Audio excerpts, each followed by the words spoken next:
So on TikTok, there's a TikToker named from TikTok, Danielle Silverstone, a content creator with over 125,000 followers, who asked the question on her page once the announcement of Harley Quinn being cast for Joker 2. Can Jews never play Jews? Is that like the rule or something in Hollywood? In regards to Lady Gaga being in talks to play Harley Quinn in Joker 2 alongside Joaquin Phoenix. Now, a lot of people are going to feel differently about something like this.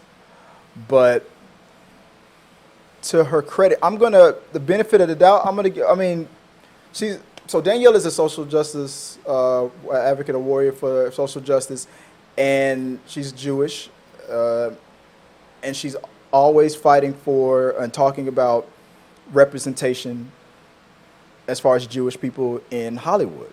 And when the announcement came out, she was, I mean, and rightfully so. I give her credit for this one. I don't agree with her on a lot of things. There was an issue that she had with another TikToker, black content creator, where in my opinion, I understood what she was trying to say, but the way she said it was kind of out of pocket because it's like, dude, you don't. I mean, I'll save that for another conversation if she wants to have it with me. So the way she delivers it, it's kind of like, it reminds me of like what Tupac said. Like back in the day, we're tired of asking. We're tired of being nice about it. So she's like, well, now we're not knocking on the door anymore. We're beating the door down, and that's her delivery. And I understand that. We're tired of asking. The problem with this situation with Hollywood is you know what this reminds me of? I'll get in. Hold on, I'll get into that later. Let me keep going with this the whole thing. So Lady Gaga, this comes in from online. I forgot the source. Joker 2 is happening.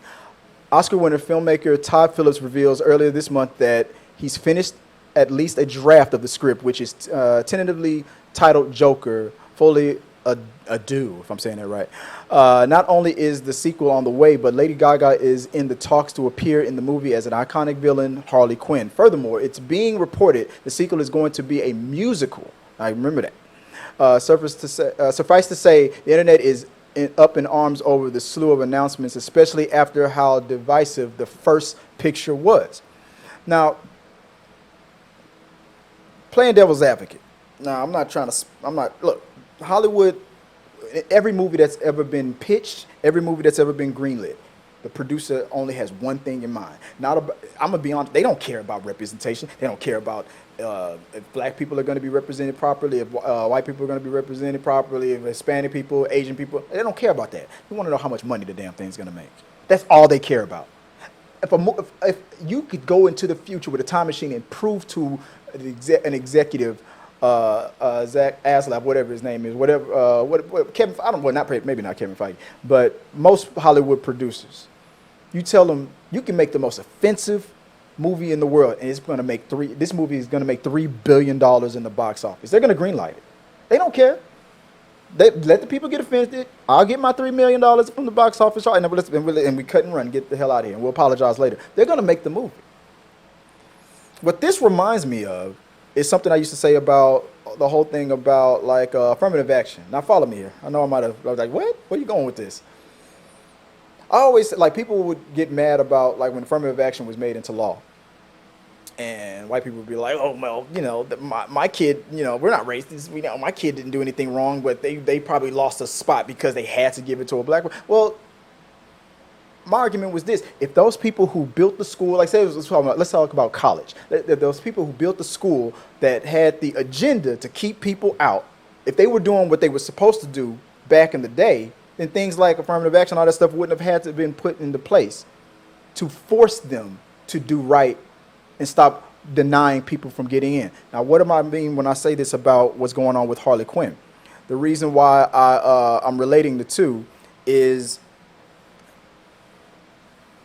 Hollywood is looking at casting Lady Gaga because Lady Gaga can sing, and her acting abilities has been proven. She's been getting better and better, and she's pretty outstanding. And that's the name recognition. Hollywood, now, I'm not a member of the Jewish community, so I can't speak for it. So I'll go back to the black community. If you were putting people, if you didn't have a straight up agenda in the first place, people always argue saying that there's a woke agenda trying to force interracial relationships, trying to force this woke stuff, trying to force the Jewish community on us, trying to force the Hispanic community, trying to force. No, there was a legit agenda to keep them unrepresented, to keep them out. The first black woman to win a damn Oscar wasn't even allowed in the damn building. Well, that's not today.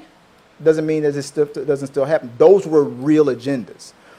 Tearing down those agendas, making movies like Encanto and stuff like that, isn't woke bullcrap. No, it's peeling off the agenda one layer at a time of keeping stuff like that out. You want to hear the same story over and over again, you like from your favorite movie, just go get a DVD and watch that movie again and again and again. But when your new version of it comes out and it's being played by a person of a different race, different gender and all that, it doesn't delete the original.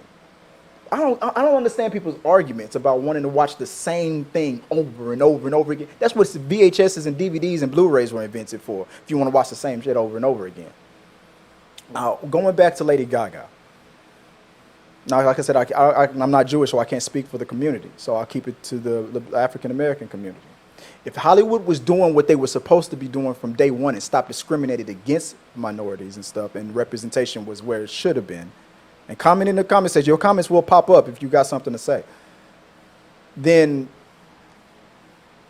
an actress that fits the qualifications for a musical with that background to represent the character Harley Quinn would probably already, I'm not saying that person doesn't exist. I personally believe they should get an unknown person and put them into that role who does check all those boxes that Danielle right here is upset about. Because the thing that she's upset about Harley Quinn Lady Gaga being cast is Harley Quinn is a Jewish character. She was invented in the 90s for that animated series, but she's Harley Quinzel. She's Jewish. And and I probably don't know them. So Danielle probably would have a laundry list of Jewish actresses who can sing their asses off, who would probably have crushed it, who probably could be a better actress than Lady Gaga. But what is Hollywood going to default to? Name recognition. But here's my argument against that.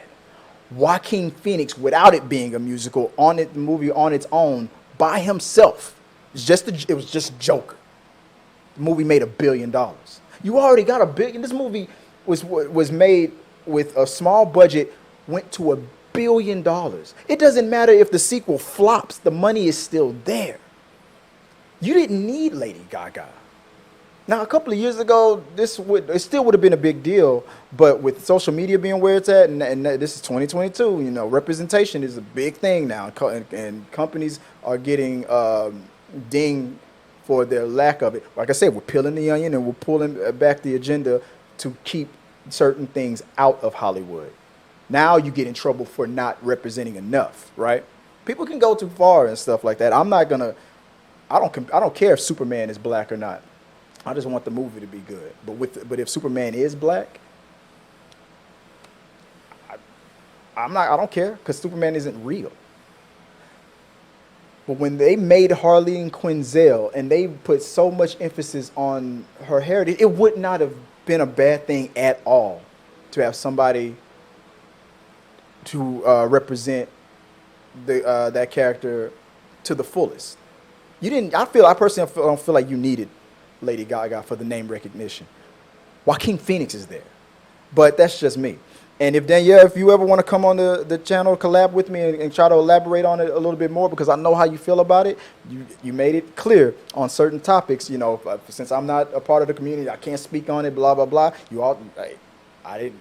The way you told that other YouTuber how they weren't allowed to talk about stuff because they weren't a woman or this and that and the other. So I invite you. Let's talk about it on the show. Because I for the most part agree with you on this, but I don't want to overstep my bounds because I'm not a part of the community. So anytime you want to guest on the show, you can do that.